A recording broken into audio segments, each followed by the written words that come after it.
അസ്സലാമു അലൈക്കും വറഹ്മത്തുള്ളാഹി വബറകാതുഹു. സ്നേഹം നിറഞ്ഞ പ്രേക്ഷകരെ, 27-ാം തീയതി അഥവാ ഇന്ന് സമസ്ത കേരള ജമിയത്തുൽ മുഅല്ലിമീൻ്റെ വാർഷിക ജനറൽ ബോഡിയായിരുന്നു.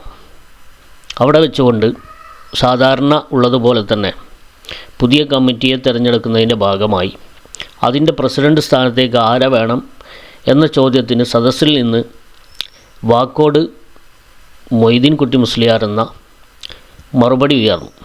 അതിന് എല്ലാവരും തക്ബീർ ധ്വനികളോടെ സ്വീകരിച്ചു. എന്നാൽ ഒരാൾ മാത്രം, അഥവാ മായിനാജി എന്ന് പറയുന്ന ആൾ, അദ്ദേഹം എഴുന്നേറ്റ് ബഹാവുദ്ദീൻ നദ്വിയുടെ പേര് പറഞ്ഞു. ബഹാവുദ്ദീൻ നദ്വിയാണ് നിലവിൽ പ്രസിഡൻറ്റ്. അപ്പം അദ്ദേഹത്തെ ആരും പിന്തുണച്ചില്ല എന്ന് മാത്രമല്ല,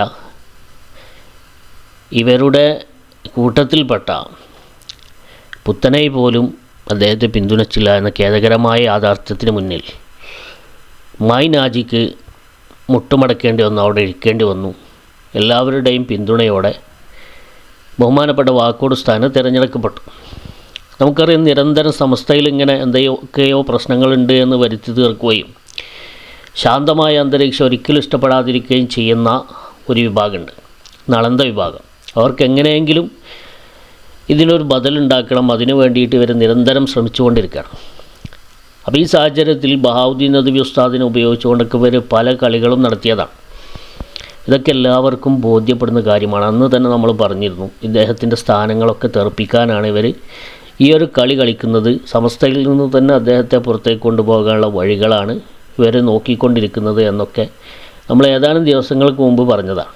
കാര്യങ്ങൾ അങ്ങനെ തന്നെയാണ് പോകുന്നത്, അങ്ങോട്ട് തന്നെയാണ് പോകുന്നത് എന്നാണ് മനസ്സിലാകുന്നത്. ഇവിടെ ഈ മായിനാജി, കാരണം ഈ ബഹാവുദ്ദീൻ നദ്വി ഇത്തരം കുഴികളിലെല്ലാം ചാടിക്കുന്നതിൻ്റെ പിന്നിലെ നളന്ത സംഘത്തിലെ ഒരു അംഗമാണല്ലോ മായിനാജി. മായിനാജിക്ക് അദ്ദേഹത്തെ പ്രൊട്ടക്റ്റ് ചെയ്യേണ്ട കാര്യമുണ്ട്. പക്ഷേ ഇത്രയും സമസ്ത പ്രവർത്തകർക്കിടയിൽ, നേതാക്കൾക്കിടയിൽ അദ്ദേഹത്തിന് പിടിച്ചു നിൽക്കാനോ ഈ ബഹാവുദ്ദീൻ നദ്വിയെ പ്രസിഡന്റ് സ്ഥാനത്ത് നിന്ന് ഒഴിവാക്കുന്നതിനെ ചെറുത്ത് നിൽക്കാനോ സാധിച്ചില്ല.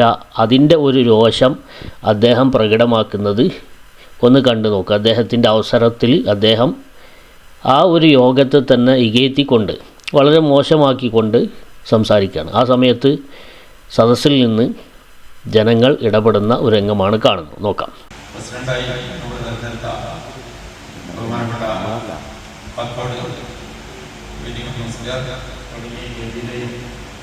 സദസ്സിലെ ബഹുമാന്യ പണ്ഡിതന്മാരെ, ഉസ്താദ്മാരെ, മുഅല്ലിം സുഹൃത്തുക്കളെ,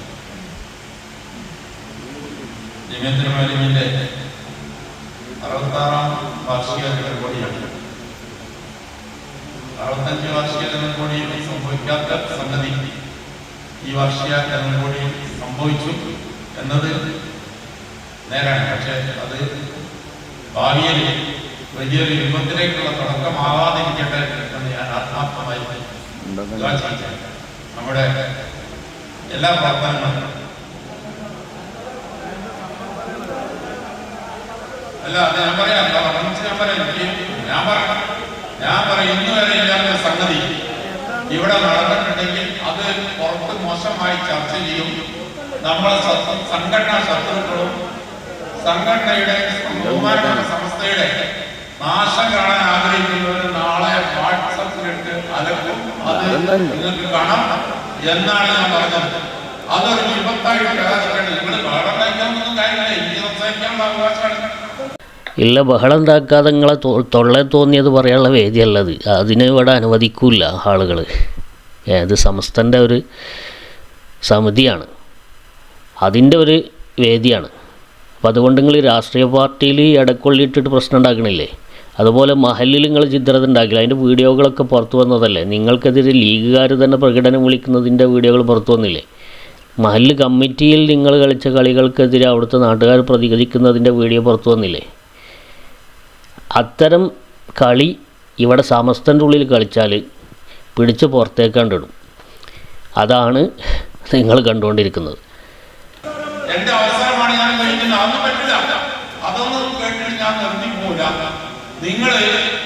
നിങ്ങൾക്ക് സംസാരിക്കാൻ വേണമെങ്കിൽ നിങ്ങൾക്ക് ഇഷ്ടംപോലെ സമയമുള്ളത് ചോദിച്ചാൽ മതി, അത് ചോദിക്കാം.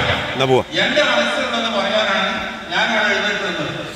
നിങ്ങൾ പറയാച്ചാൽ പോയാ ഇത് ഒരു നല്ല ബഹുമാനപ്പെട്ട സംസ്ഥയുടെ അച്ചടക്കമുള്ള ഒരു നല്ല വിഭാഗമായി വരേണ്ട ഏറ്റവും കൂടുതൽ ഏതാണ്ട് 10 ലക്ഷത്തിലധികം വരുന്ന നമ്മുടെ കുട്ടികളെ ദീൻ പഠിപ്പിക്കേണ്ട വിഭാഗമാണ് ദീൻ പഠിപ്പിക്കുമ്പോൾ സമൂഹത്തിൽ എങ്ങനെ ജീവിക്കണം, സമൂഹത്തിൽ അച്ചടക്കത്തോടും ജീവിക്കുന്ന എങ്ങനെയാണ് എന്നുകൂടി പഠിപ്പിക്കേണ്ടതുണ്ട്. അപ്പൊ അതിനെന്നും അധ്യാപകർ മാലിന്യങ്ങൾ മാതൃകയായിരിക്കണം എന്നാണ് എനിക്ക് പറയാനുള്ളത്. ഇവിടെ തിരഞ്ഞെടുത്ത എന്താ മൂപ്പര് ഉപദേശം നോക്കണം. മുഅല്ലിമീങ്ങൾക്കാണ് മൂപ്പര് ഉപദേശം കൊടുക്കുന്നത്. ദീന് പഠിപ്പിക്കുന്ന നിങ്ങൾ എല്ലാവർക്കും മാതൃകയായിരിക്കണം. ആരാ ഉപദേശം കൊടുക്കണ അറിയോ? പച്ചത്തെറി പറയുന്ന ആൾ. ഇയാളെ തെറി യൂട്യൂബിൽ ധാരാളമുണ്ട്. വിളിച്ച ആളുകൾ, അദ്ദേഹത്തോട് വിളിച്ച് കാര്യങ്ങൾ അന്വേഷിക്കുന്ന ആളോട് പച്ചത്തെറി വിളിക്കുന്ന ആളുകൾ വിശുദ്ധ ഖുർആൻ കുട്ടികൾക്ക് പഠിപ്പിച്ചു കൊടുക്കുന്ന ഉസ്താദുമാർക്ക് ഉപദേശം കൊടുക്കുന്നൊരു ഗതികേട് ഇനിയെങ്കിലും ഇത് സമസ്തയിൽ ഇല്ലാതിരിക്കട്ടെ എന്ന് നമുക്ക് ദുആ ചെയ്യാം. നമ്മുടെ ബഹുമാനപ്പെട്ട പ്രസിഡന്റ് വാക്കോട് മൊയ്തീൻകുട്ടി മുസ്ലിയാർ സമസ്തയെ സംബന്ധിച്ചിടത്തോളം ഒരുപാട് സേവനമനുഷ്ഠിച്ച, ജീവിതകാലം മുഴുവൻ സമസ്ത എന്ന നിലയിൽ ജീവിച്ചുകൊണ്ടിരിക്കുന്ന ഒരു വലിയ മനുഷ്യനാണ്. അല്ലാഹു അക്ബർ. തോണി മറിഞ്ഞാൽ പിന്നെ പോറാൻ നല്ല അറിഞ്ഞാരി. എന്തായാലും പിന്നെ പ്രസിഡന്റ് സ്ഥാനത്ത് നിലനിർത്താൻ അദ്ദേഹത്തിന് സാധിച്ചില്ല. ഇനിയിപ്പോൾ എന്താ ചെയ്യേണ്ടത്? പുറത്ത് കയറിയിട്ട് എങ്ങനെയും രക്ഷപ്പെടണം. അതിനു വേണ്ടി വാക്കോട് സ്ഥാനം ഒന്ന് പൊക്കി പറഞ്ഞതാണ്. അപ്പോൾ ചുരുക്കി പറഞ്ഞാൽ എന്ത് സംഭവിച്ചു? മുസ്തഫൽ ഫൈസിക്ക് സംഭവിച്ച അതേപോലുള്ള ഒരു കാര്യം തന്നെയാണ് ഇവിടെ നദ്വി അവർകൾക്കും സംഭവിച്ചിട്ടുള്ളത്. അദ്ദേഹം അറിഞ്ഞോ അറിയാതെയോ ഇവരുടെ ഈ നളന്ദ സംഘത്തിൻ്റെ ഇരയായി മാറിയതിൻ്റെ പ്രത്യാഘാതം അദ്ദേഹം അനുഭവിച്ചു തുടങ്ങി. വലിയ ഒരു സ്ഥാനത്തായിരുന്നു അദ്ദേഹം. ഈ ജമിയത്തുൽ മുഅല്ലിമീൻ്റെ സ്ഥാനം എന്ന് പറഞ്ഞാൽ വലിയ ഒരു പ്രസ്ഥാനത്തിൻ്റെ പ്രസിഡൻ്റ് സ്ഥാനമാണ്. വലിയ മഹത്തായൊരു സ്ഥാനമായിരുന്നു അത്. ആ സ്ഥാനമാണ് അദ്ദേഹത്തിന് നഷ്ടപ്പെട്ടത്. പിന്നെ അദ്ദേഹം ഈ ഒരു ജനറൽ ബോഡിയെക്കുറിച്ച് വളരെ മോശമായി ചിത്രീകരിക്കുന്ന രൂപത്തിൽ സംസാരിച്ചു. തുടക്കത്തിൽ തികച്ചും ജനകീയമായിട്ടാണ് ഒരു പ്രസിഡൻറ്റിനെ തിരഞ്ഞെടുക്കപ്പെടുന്നത്. അപ്പോൾ അതിൽ അദ്ദേഹത്തിൻ്റെ ഇംഗിതം നടപ്പാകാതെ പോയതിലുള്ള അരിശം ആണ് അദ്ദേഹം അതേ ജനറൽ ബോഡിയെ, അദ്ദേഹം അടക്കമുള്ള ജനറൽ ബോഡി ആക്ഷേപിക്കുന്നത്. അദ്ദേഹം പറഞ്ഞു തുടങ്ങുന്നത് തന്നെ നമ്മൾ തിരഞ്ഞെടുത്ത വാക്കോട് മൊയ്തീൻകുട്ടി മുസ്ലിയാർ എന്ന് പറഞ്ഞുകൊണ്ടാണ് അദ്ദേഹം തുടങ്ങുന്നത്. എന്നിട്ട് ആ നമ്മളെ തന്നെയാണ് അയാൾ വിമർശിക്കുന്നത്. അപ്പോൾ അയാളുടെ ഇംഗിതം ഇതിൽ നടപ്പാക്കാൻ പറ്റില്ല. ഭൂരിപക്ഷത്തിൻ്റെ താല്പര്യമാണ്, അവരുടെ ഉദ്ദേശവും അവരുടെ അംഗീകാരം കിട്ടിയ ആളുകൾക്കാണ് അതിൻ്റെ തലപ്പത്തേക്ക് വരാൻ പറ്റുള്ളൂ. അത് പിന്നെ പടച്ചോൻ്റെ ഒരു സഹായവും തെരഞ്ഞെടുപ്പും ഒക്കെയാണല്ലോ. സമസ്തയെ അല്ലാഹു തആല സംരക്ഷിക്കുമെന്നുള്ളത് മഹാന്മാരായ പണ്ഡിതന്മാരൊക്കെ പറയുന്ന കാര്യമാണല്ലോ.